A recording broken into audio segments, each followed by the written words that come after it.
It will rise from the ashes of neglected justice and will demand an answer, not just from governments, but from pulpits, from Rome. For too long, prophetic leadership has been outsourced to the margins, to poets, to exiled thinkers, to street preachers, but the church was once the heart of such prophecy. Where are our modern-day Dietrich Bonhoeffers? Where are the voices that can thunder like Tutu, weep like Romero, and rise like Christ himself against systems that crucify the innocent? Your Holiness, you now occupy one of the loudest pulpits on earth. What you say ought. Refuse to say ripples across every ocean, and your silence like incense fills the chambers of power. But your voice could shake the very foundations of empire. And make no mistake, empire still exists and may wear suits instead of armor, wield economic reports instead of swords, and offer aid instead of tribute.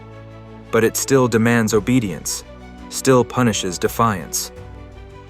Sylphia is a truly free Africa. We, the children of this continent, do not want a faith that comforts us into submission.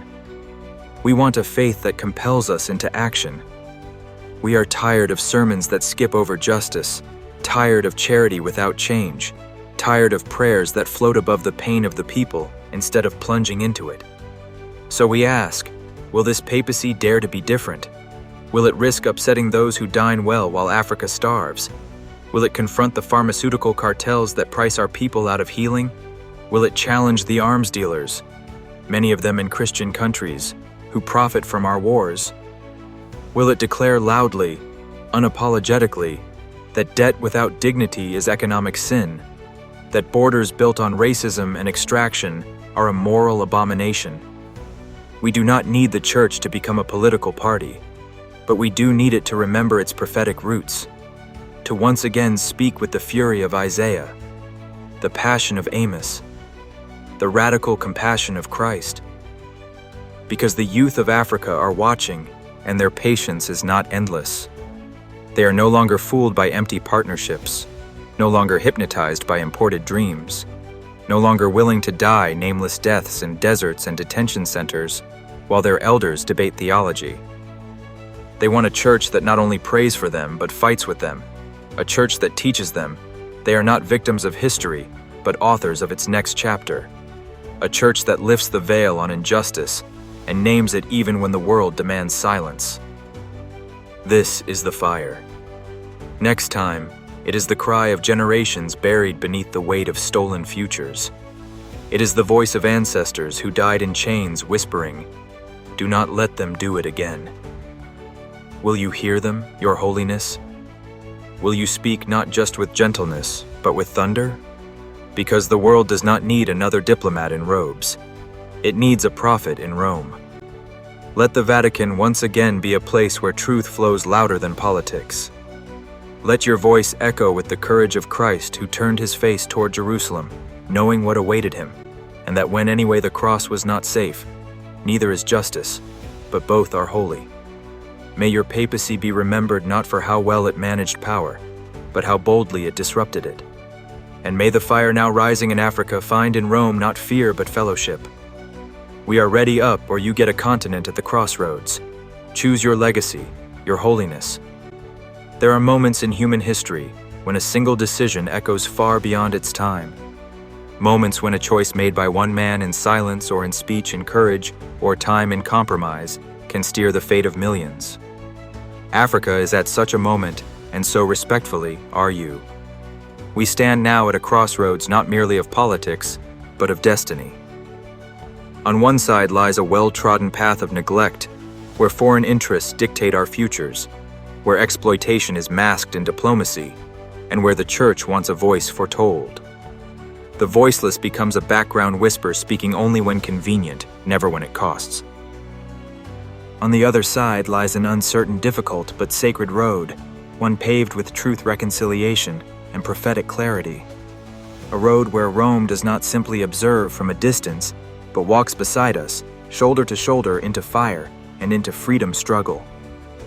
Your Holiness, this is not just about Africa. It is about what kind of moral leadership the world can expect from the Church. In this era of global disillusionment, We are witnessing the collapse of false promises.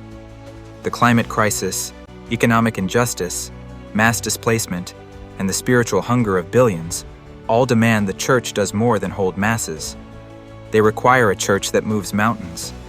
And Africa is the mountain right now, the youngest continent on earth, the most resource-rich, the most spiritually fervent, and paradoxically the most exploited. How will history remember your response? Will they say Pope Leo XIV presided over yet another papacy of cautious diplomacy and ceremonial handshakes? Or will they say this here was a pontiff who, like the prophets of old, did not flinch before kings, capitulate to empires? He chose to speak life into a silenced people. He chose Africa. Let us speak plainly. Africa has always been more than a recipient of charity. We are the womb of civilization, the birthplace of mathematics, medicine, and monarchy. We are the soil where prophets once walked, where Jesus sought refuge as a child, and yet in the global order, we are still treated as a footnote.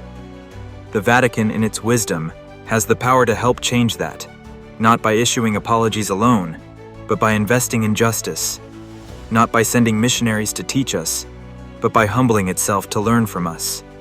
It's not by demanding that we conform to Western models of theology, but by making space for African voices to reimagine what the gospel looks like when preached from the margins. If this is not the time for such transformation, then when?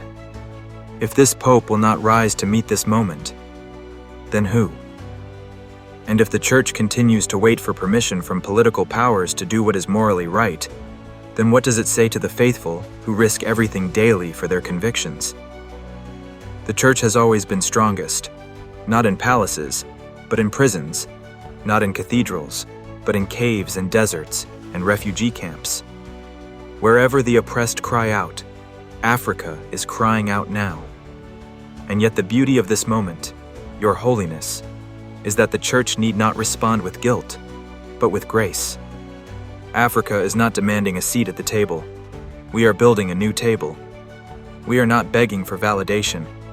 We are inviting participation in a future where justice is not outsourced and holiness is not tied to hierarchy. We do not ask Rome to rescue us. We ask Rome to recognize us there. This is your crossroads. You can choose silence and be remembered as another caretaker of the status quo, or you can choose solidarity and be remembered as the Pope who helped light the way into a new era of global faith. One where the Church does not just stand on the side of the poor, but walks with them, eats with them, and listens to them as equals. One where the gospel is not used to pacify the oppressed, but to set them free. One where Africa is not the mission field, but the mission partner. If you choose a prophetic path, it will not be easy. You will face pressure, criticism, and perhaps even betrayal from those who benefit from the old order. But know this time, you will not walk that path alone. You will walk with the spirit of Sankara and Lumumba, with the prayers of children in Congo and Cape Verde, with the dreams of youth in Ouagadougou and Johannesburg, and yes, with the blessing of millions of African believers who are still hoping, still praying, that Rome has not forgotten how to roll with righteousness.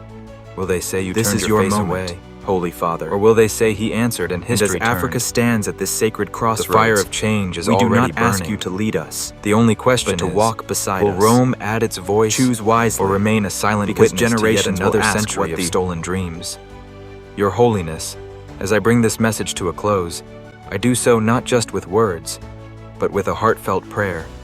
A prayer born from the depths of a continent yearning for justice, truth, and reconciliation. May the spirit of wisdom guide your heart, illuminating every chamber of your soul with clarity and courage. May the fire of prophecy burn bright within you, that you might speak boldly not with fear or favor, but with the fierce love of a shepherd for his scattered flock. May the voice of the oppressed echo through your conscience, so that silence is never an option, and justice flows like a mighty river.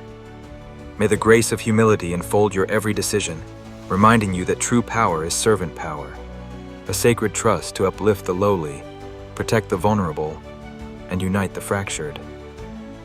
And to the people of Africa, young and old, hopeful and weary, May you find strength in this moment of reckoning. Knowing your story is sacred, your pain is heard, and your destiny is intertwined with the divine. This is not a plea for pity, nor a demand for charity. It is a call to partnership,